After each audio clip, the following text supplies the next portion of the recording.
Welcome to Pet Food Forum TV, bringing you all the exciting coverage from Pet Food Forum 2016. I'll be your host, keeping you up to date on everything Pet Food Forum related right here on this channel.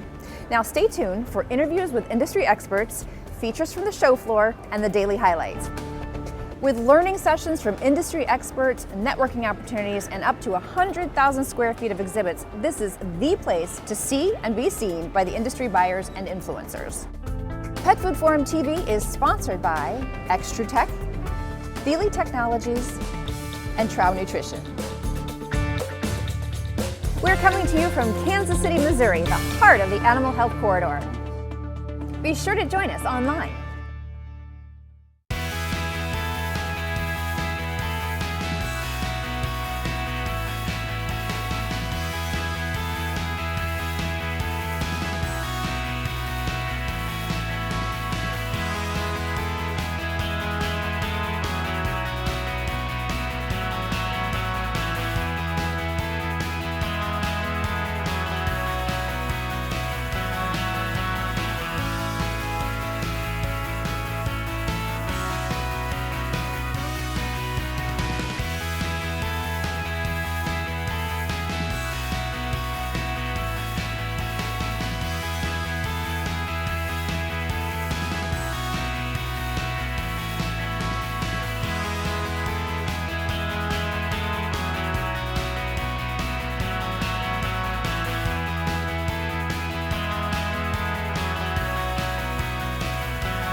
We have an exciting day for you today.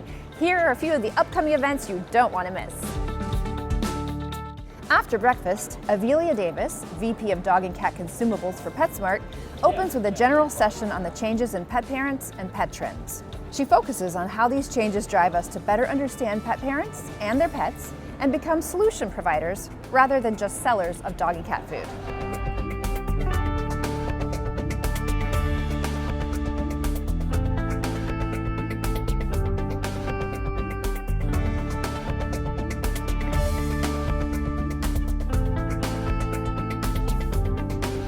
Afternoon panel discussion includes Kathy Enright, PhD, President and CEO of the Pet Food Institute, John Kuneze, President and CEO of Rubicon Scientific, and David Sprinkle, Research Director for Packaged Facts. They'll be discussing the changing dynamics of the pet food market, responding to current and pending issues. We'll be right back with an interview from the show floor. With a focus on food safety, 1SG was started to assist our clients with pet food facility design, as well as to assist them with their pet food product development. Hi, my name is Jim Scott, and I'm presenting to you Raw's Natural Pet Food. One solution, why one solution? Not just extrusion expertise, food safety expertise, but how about doing things that have never been done before? Their guidance is instrumental, not just on recipe and being a thought partner with formulation, but can you produce it? Will it process? Can you process it safely? Who can process it for you? So we're very comfortable with the One Solutions group to help us as we grow in the future for product development. Now we continually work with Ross and the co-manufacturer to make sure that their standards are met.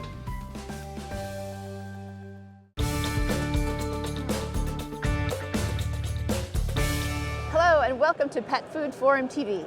I'm your host, Kristen Levine, and I'm here with Brian Yamka. He is the Senior Vice President of R&D and Quality Assurance, correct? Yes. At Blue Buffalo. It's a long title, but I got about half of it in there, right? Yes. Excellent. Nailed it. Thank you for being with us today. It's my pleasure. Now, I know you're here attending as a visitor, but also a presenter. Correct. So tell us what you're talking about later today. So I was asked to come present the topic of concept to kibble. And explain to people who aren't necessarily in the pet food category, but on ingredients or whatever else, what the thought process is from bringing something from a concept or idea all the way out to on the shelf in the marketplace. And not only that process, but what were the key learnings and stumbling blocks along the way. And as you can imagine, a lot of it is tied to communication and managing expectations. But there's other things too that are takeaways from there. It's really designed to be non-company related talk, but more of an overview about R&D and the process of commercializing a product. And speaking of R&D, so talk to us a little bit about Blue Buffalo's approach to R&D and manufacturing and how that benefits retailers and how it benefits the pet parent. Blue Buffalo was founded in 2003, so we're still a new company. We were founded by, and all of the staff are pet parents, and so we're very passionate about what we do. The company was actually founded by Bill Bishop and his family because they were going through struggles with their dog Blue, which Blue is our founder, the large breed Airedale. But he was going through lots of battles and they were aggressively treating lymphoma. And while they were doing that, they actually worked with leading veterinarians and nutritionists in the pet food industry to develop the first brand, which was Life Protection Formula. To this day, we're still heavily embedded in with the veterinary community. They started pet cancer awareness program where they raise money to go towards pet cancer research. And so they fund a lot of veterinary schools through that. And then also we recently launched our new natural veterinary diets, which with that, we're getting ourselves more embedded in the veterinary community. And so a lot of people don't recognize or know the fact that our roots are strongly tied to the veterinary community, even though we do OTC or over-the-counter type products.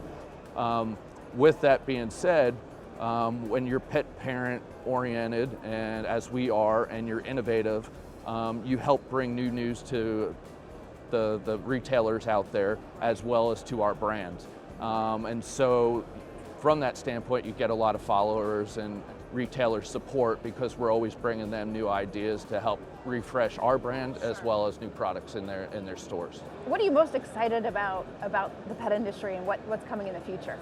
Well, coming in the future is, I always say it's three things. It's humanization, humanization, humanization. That's almost a given now, right? Correct. And now with Food Safety Modernization Act, the pet food industry is being treated like the human industry, so we follow all the same rules and regulations. But more importantly, you're seeing a transition to what people look at on their label for what they feed themselves, they're looking the same for their pets. Exactly. And you hear it from different perspectives. It's clean label approach or what have you, but it's really, do the people understand what's in the food? And if they don't, how do they go about learning it? And obviously part of it is helping teach them. And from our standpoint and our brands, we believe there's not a one-size-fits-all nutrition.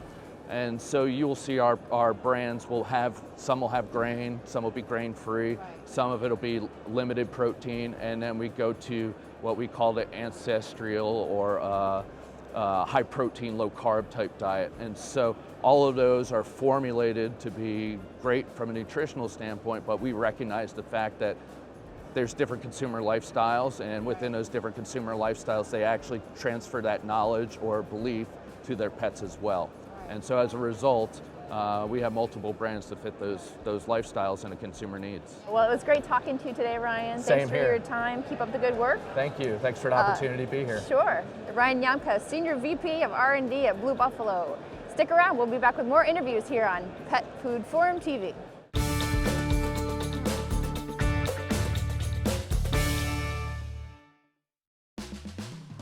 Each day, Trow Nutrition helps pets around the world live a happier, healthier life. Trow Nutrition is an international leader providing the companion animal industry with science-based ingredients. Our efforts lead to discovery and introduction of new, unique, and improved pet food formulas for our customers. Trusted, premium, focused, safe. Blending resources and innovative solutions is our foundation of creating long-term relationships with some of the leading pet food companies in the world.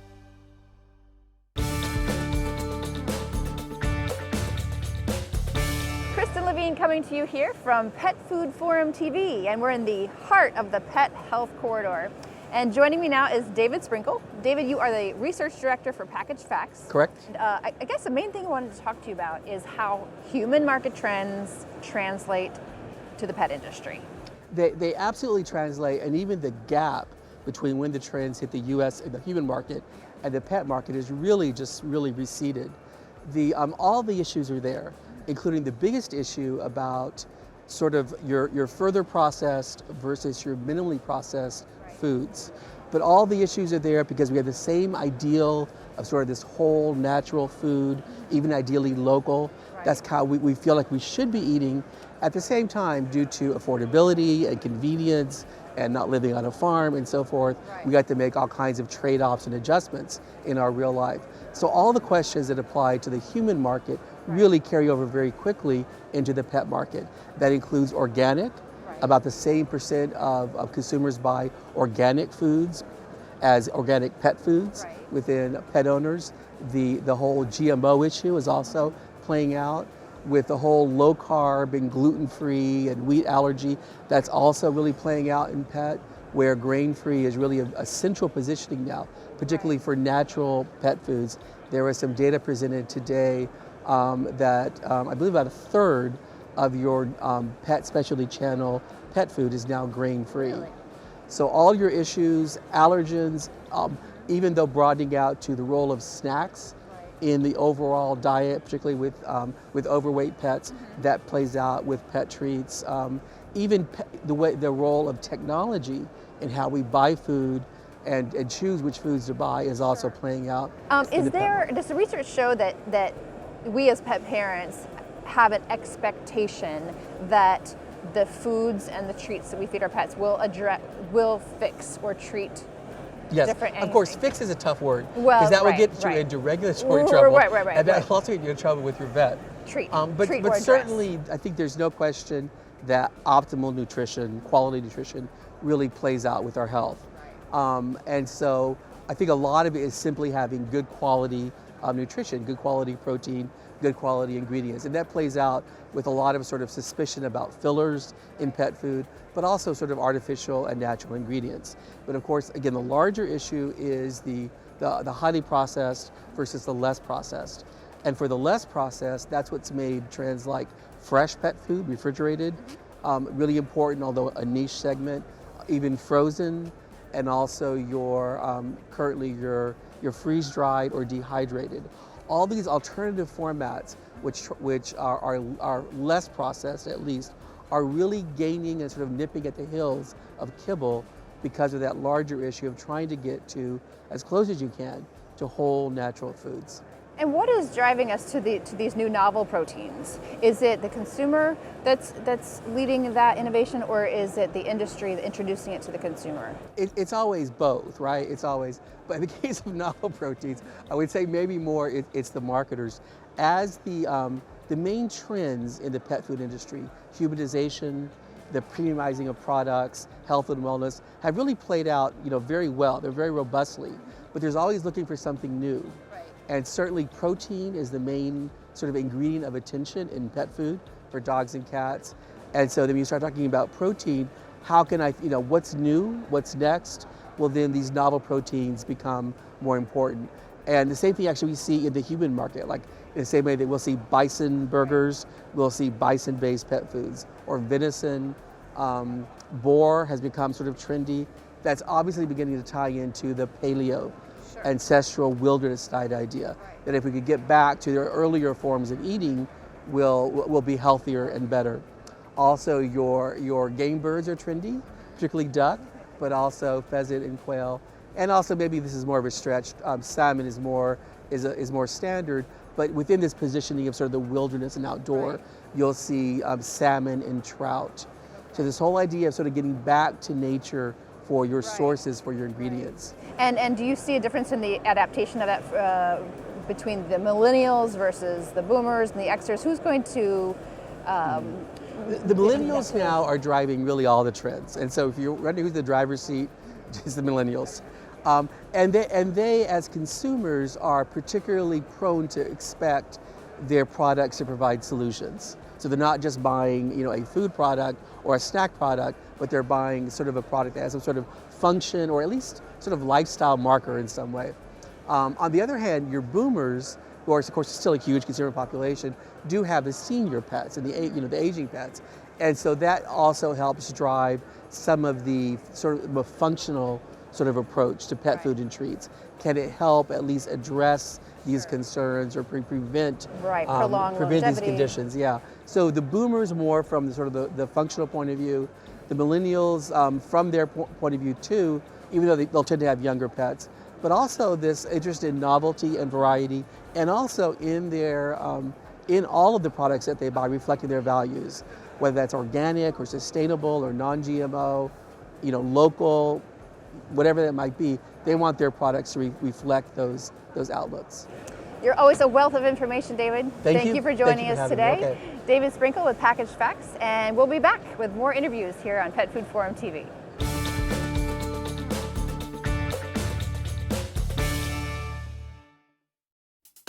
Thiele Technologies, a Barry Waymiller company, symbolizes excellence in the design and application of packaging machinery technology. Our professionalism, workmanship, and commitment to customer service are all evident in our finished products and with our position in the pet food industry.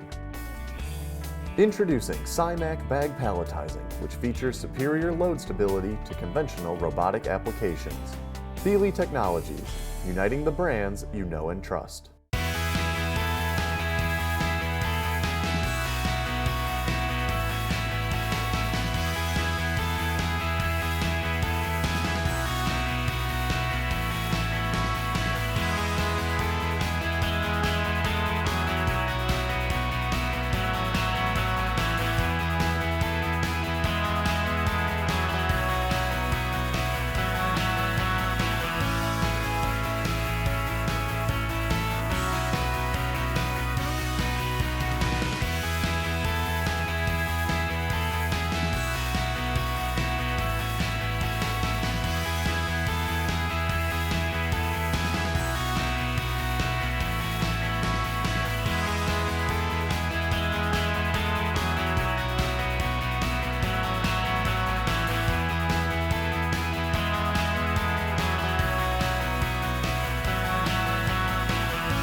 We have an exciting day for you today. Here are a few of the upcoming events you don't want to miss. After breakfast, Avelia Davis, VP of Dog and Cat Consumables for PetSmart, opens with a general session on the changes in pet parents and pet trends. She focuses on how these changes drive us to better understand pet parents and their pets and become solution providers rather than just sellers of dog and cat food.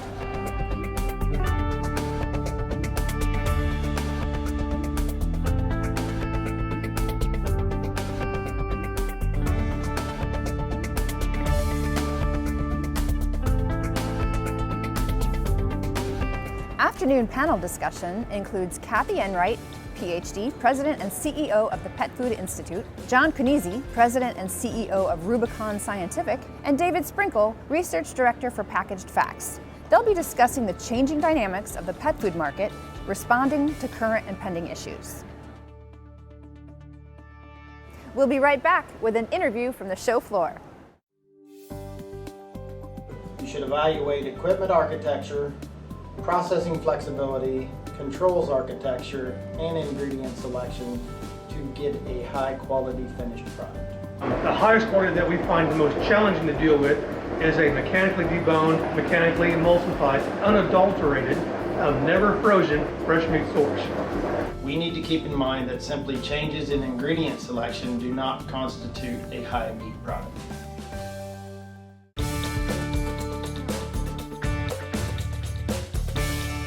Hello and welcome back to Pet Food Forum TV. I'm your host, Kristen Levine, and I am here now with Jamie Mendel from Pet Proteins. Hi. Welcome, Jamie. Thanks for your time. Thank you. It's good to be here. Excellent. Well, tell us a little bit about what your talk was on today. Sure. Our talk today was about the role of novel proteins in the future of pet food and pet treats. And so what we did was highlight the numerous benefits of introducing more novel proteins into pets' diets. And what are some of those benefits? Well, I'd say the three that we focused on today were nutrition, so their profile as being non-allergenic, and sustainability. So from a nutritional standpoint, you've got a world where today 53% of dogs are overweight and obese, 58% of cats are overweight and obese, so there's a real... And let's not talk about people. And let's not talk about people. And so we believe that novel proteins are a big part of the solution to this problem, because on the whole, they have a, the ones that we tend to focus on have a much lower caloric content, much lower fat content than do their conventional protein counterparts. And so take, for example, when we talk about a conventional protein, we're talking about something like beef that's been in pets' diets for years. It's a red meat, right? Compare that with venison, also a red meat, but it falls into the category of novel because it's not one of the main proteins in their diets today. Per serving of beef and of venison, you've got a similar protein content, but venison has about 60% fewer calories and 90% less fat. Wow. So that's just sort of one example. There are many other novel proteins that fit that mold when compared with their sort of conventional counterparts. And are the novel proteins for cats as well? Yeah, in fact, I would argue that they're perhaps more needed for cats than dogs. They're needed for both, but cats have a higher incidence of being overweight or obese. They also have a higher percent of their allergies that are caused by food. So about up to 20% of dog allergies are caused by food, up to 40% of cat allergies are caused by food. Okay. And those allergies are typically caused by the protein in the dog or the cat's diet. Right. And importantly, it's not just the protein, but it's proteins that they've been exposed to for extended periods of time, which are more likely to cause those allergies. Right. So simply by being new or novel or introducing more of a rotation of proteins into a dog or a cat's diet, not only can you deal with the nutritional issues, right, and the weight issues, but you also begin to lower their risk of having food allergies and food intolerance. Okay. And would they develop a food intolerance to those novel proteins over time? Is that possible? Over time, it's possible, right? So I'm not here to say that there's a 0% chance that if you use novel proteins that your dog or cat will have an allergic reaction. However, by virtue of being new and different, the likelihood is lower. And as you introduce just more proteins into the mix, so we're not so reliant in their diets on beef, on poultry, on lamb, you begin to stack the odds in the pet's favor. And are there any drawbacks to the novel proteins? The biggest drawback right now is it's for the same reason that they are great, right? They are raised typically in the wild or by smaller, more sustainable farms. Now, the flip side of that is because they're not raised in sort of many of them, I can't say all, but many of them are not raised in this industrial farming setting, they will tend to be more costly. And the volume, the availability is lower, right? So it's a scarce resource that has some significant benefits over the alternative. And our goal is to educate consumers about the numerous benefits out there, so that they are accepting of a slightly higher price for these proteins, which are better for their pets and better for the environment. Sure. Now, and along with educating the consumer, I understand that you are launching a new brand. That's right. Would you like to talk a little bit about it? Sure. Okay. So it's called Rome. Is this an exclusive? This would be an exclusive, okay, actually, because we haven't. You've heard it here on Pet Food Forum TV. With this yet, but that's right. So at Pet Proteins, we're launching a brand called Rome, and it's going to focus exclusively on novel protein-based pet treats. Okay, treats. So treats, okay. Single ingredient, high in protein, some limited ingredient product as well, but all novel. And the idea being that by feeding your dog more of these novel protein treats, you begin to attack problems ranging from, like I said, weight issues to allergy issues. And by the way, the animals we use are raised by sustainable farms or come from the wild, and so it's the environmentally conscious, and we believe the right thing to do as well. Excellent. Well, I'm excited to see Rome, and thank you for your time today, Jamie. My pleasure. Hearing more. My pleasure. Thanks for talking to us. Sure. Jamie Mendel from Pet Proteins, and we'll be back here on Pet Food Forum TV with more interviews.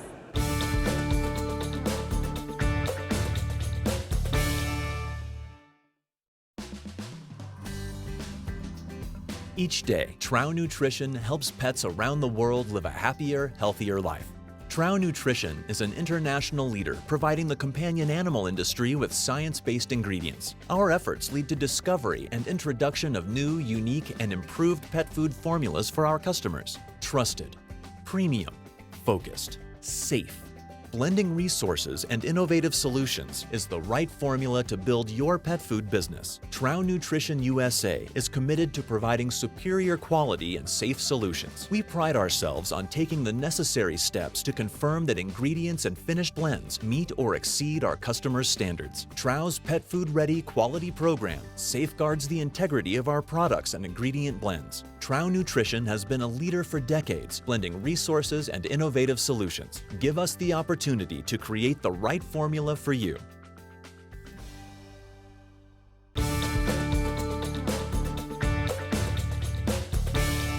Hi there, I'm Krista Levine with Pet Food Forum TV. We're back here with another interview, this time with Will Henry from Extra Tech. Will, you're in R&D for Extra Tech, is that correct? Yes, ma'am. Excellent. Well, thank you for joining us today. Thank you.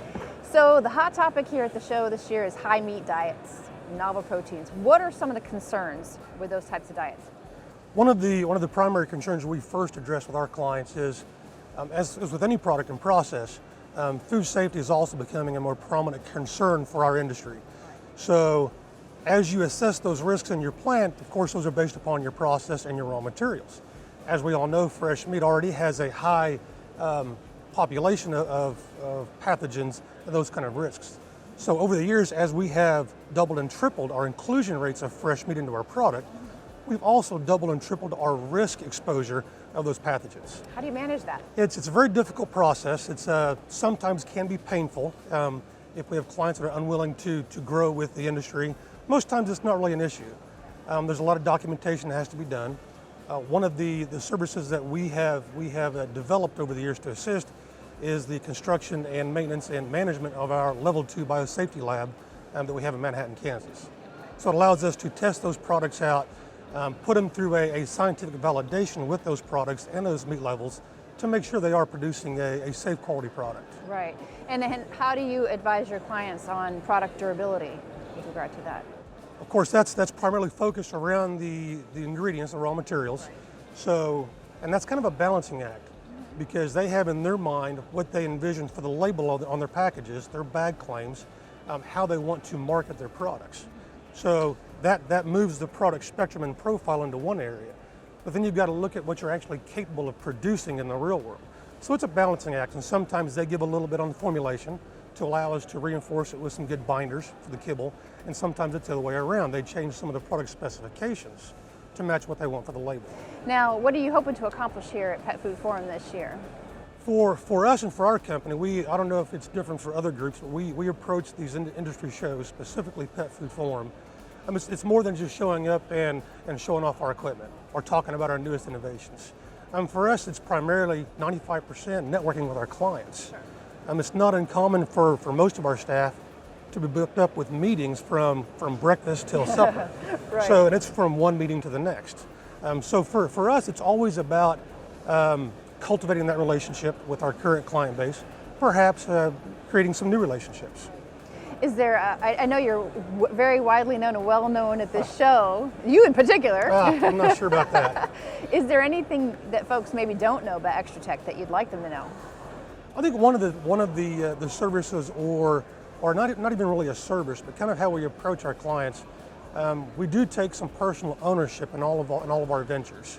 Whether it's a joint partnership with one of our focused vendors, or even as we take some of our clients who are new to pet food, and they simply have an idea that they want to put in the bag. Yeah. So we start at ground zero, and not that we generate and develop the formulations for them, but using our networks, we put them in line with people that help us generate a good base formula, a good deck, and then help them bring that product to fruition. Right, so you're a resource for them beyond the services that you provide. Correct, we're not just selling metal. That's not what we do.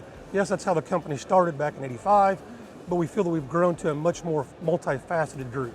Well, and I also know that you guys are a big supporter of the show. You're a sponsor year after year, and we thank you for that. No, and we appreciate the opportunity. Like I said, for us, it's a chance to not only visit with our client base, but also keep a pulse on the industry. The speaking events that are downstairs, they're priceless. You can learn a lot about the industry from a wide range of different people. So it's a super opportunity, and thank you for the opportunity to get a little bit of insight today. You bet. Thank you very much. And have a great show. Will Henry from Extra Tech. We'll be back with more. Thanks.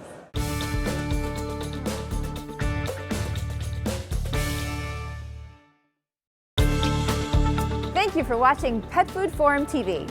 And don't miss our other events coming soon.